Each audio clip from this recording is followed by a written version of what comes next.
Hello everyone, welcome back to my YouTube channel. If you're new to accountancy or you just want to brush up your basics, then this is the right video for you.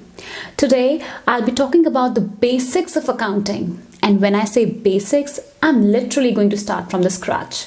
So let's get started. Let us first understand the meaning of accounting. What is accounting?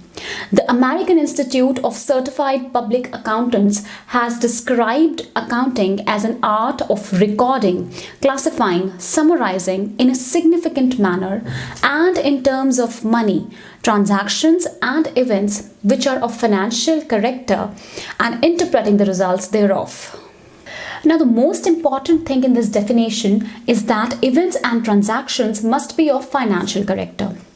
Students, anything that takes place in an organization, any event that takes place in an organization, like sale of goods, sale of machinery, purchase of goods, purchase of equipment, rent paid, salaries paid, commission received, and so on. All these are called transactions. And these transactions must be of financial character to be recorded in the books of accounts. Let's take an example that there has been decline in the profits of the company because there was a fight between the manager and the workers. Okay. Now, what will be recorded in the books of accounts? Only fall in the profit will be depicted in the books of accounts. And the reason behind it, that it was because of a fight between manager and workers, will not be depicted in the books of accounts. Alright, only financial, monetary transactions are recorded in books of accounts. Non-financial, non-monetary transactions are not recorded in accounting in books of accounts. The next thing that has been talked about in this definition is that it is an art of recording, classifying and summarizing. These are also the steps in the accounting process. Very first thing is recording. All the transactions which are of financial character are recorded in a chronological order in the books of accounts, which is called journal. Journal is the book of prime entry. Prime entry, that means this is the first book in which entries are done. So journal is the book of prime entry where transactions are recorded in a chronological order. Next is classification. In classification, all the related transactions, all the similar transactions are grouped under one head. All related transactions are grouped under one head. That means all the sales transactions are recorded under one head, sales. All purchases transactions are recorded under purchases head. All the expenses are recorded under expenses, and all the other transactions are recorded according to this only. That means particular heads are established and accordingly they are transferred from journal to the particular heads. Next is summarizing. In summarizing, actually the company has incurred loss or earned a profit that has to be evaluated, and accordingly financial statements are prepared. So these are basically the steps involved in accounting. The whole purpose of accounting or preparing books of accounts is to communicate the information to the interested parties, to the users of accounting information. Students, there are two types of users of accounting information: internal users and external users of accounting information. Now, all the users need to know the financial position of the company, the statement of income of the company, so that they get to know whether the company has earned profit or incurred a loss. And this is going to affect their decision making. When we talk about internal users, the management is the internal user of the organization's financial data. The management includes finance department, marketing department, production department, and human resource department. They all need to know whether the company has earned sufficient profits or has incurred losses, or what is the financial position of the company. Finance department needs to know about the financial position so that it gets to know whether there is sufficient cash in the company, whether it needs to borrow more money from the lenders, from financial institutions, and so on. Marketing department needs to know whether their marketing strategy, whether their advertising strategy has paid off, has worked in gaining more profits for the company, more sales for the company. Then human resource department needs to know how many employees can they afford to hire, and what is going to be their salary according to their position. Then comes the production department. Financial reports help them in understanding which product line has been more profitable so that they can be produced in larger quantities, and which product line should be produced in lesser quantities because they've not turned out to be more profitable, and so on. So all the departments, all the internal users need financial information for different purposes. Then comes the external users. External users of accounting includes investors, lenders, and other creditors, and tax authorities. All of them are interested in the financial reports of the company. Investors are very much interested in the financial position of the company because they have to make the decision whether they should be investing in the company or not, and what is going to be the return that they should expect from the company. Then lenders and other creditors, they are interested in the information of the company because they need to know whether the company is in a position to repay the borrowed amount or not. So all the users of accounting information, whether internal or external, are interested in the accounting information or financial statements of the company so that they can take their decisions accordingly. Now let's talk about some basic accounting terms which are randomly used in accounting. The very first one is entity. Entity means any business unit, business enterprise, organization, firm, or a company about which we are talking. Next is transaction. Transaction means any event of financial character between two or more entities, between two or more business units. Assets. Assets are the resources of an enterprise that can be expressed in monetary terms, obviously. For example, land, building, patents, goodwill, etc. And anything that is going to give you benefit in future also comes under asset. Anything that is going to give you benefit in future comes under asset. Now there are two types of assets: current assets and non-current assets. Current assets are those assets which can be converted into cash within 1 year. And those assets which cannot be converted into cash in 1 year or which are long-term assets are called non-current assets. Current assets include cash, debtors, bills receivable, etc.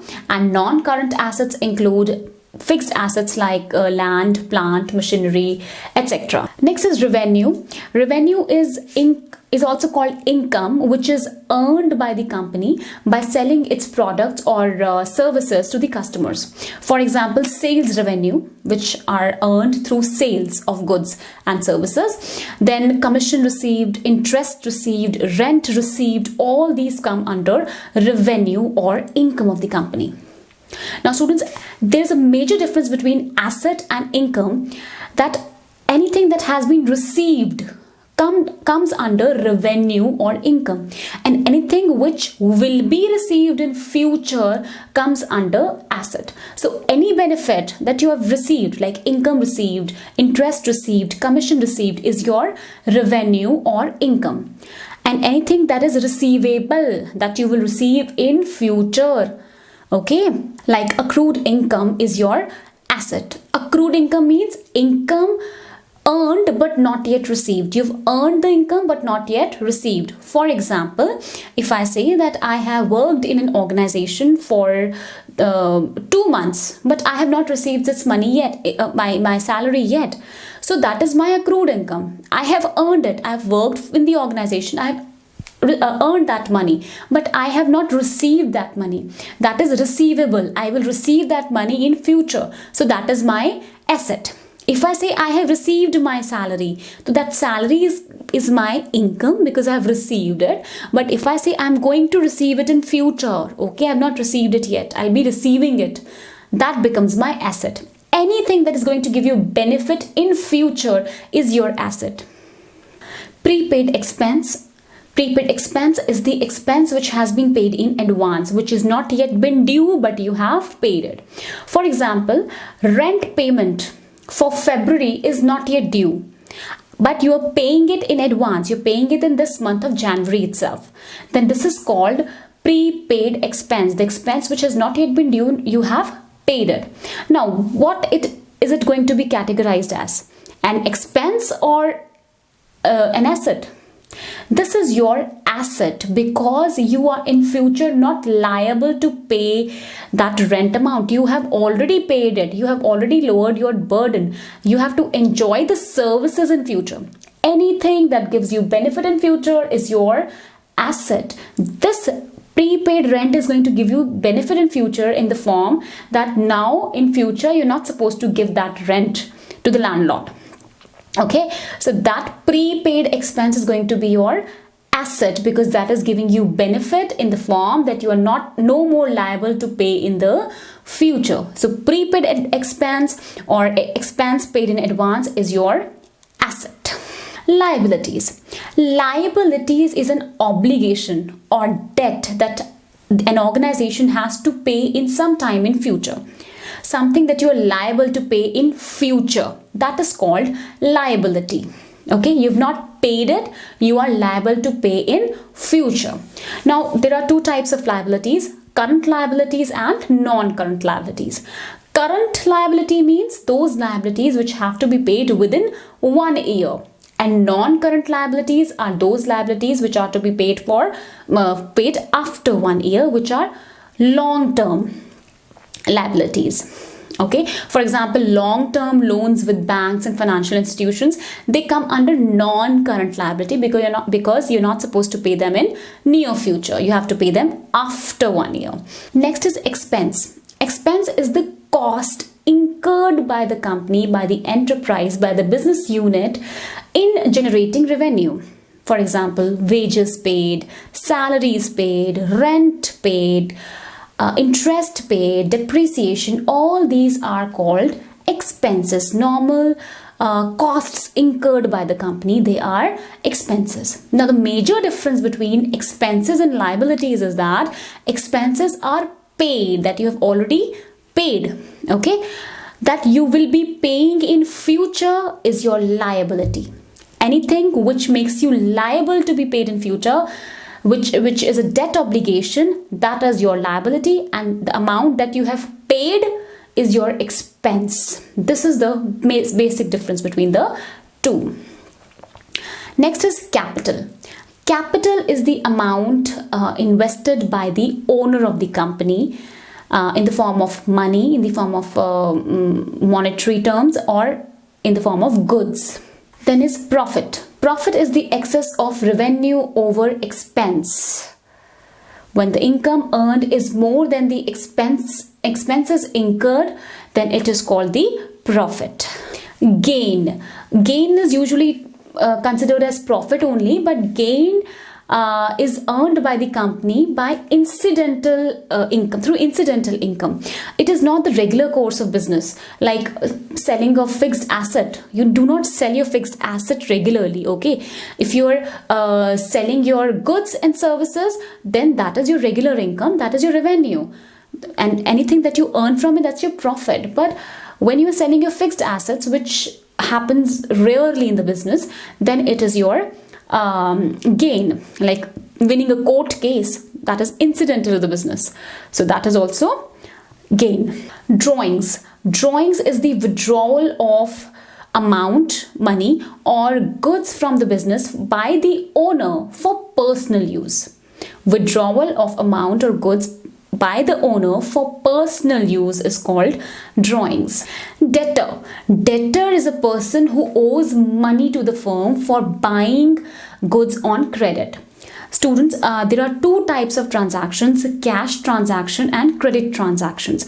Cash transaction is a transaction in which buying and selling is done on cash. Okay, but credit transaction is a transaction in which buying and selling does not involve cash. It involves future payment or receival of cash.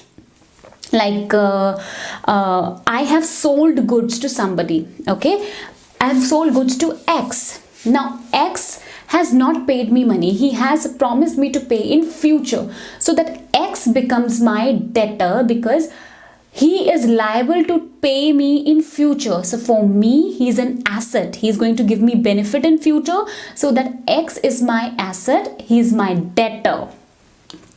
Okay, the person who owes money to the firm is called debtor. Creditor. Creditor is the person to whom the firm owes money.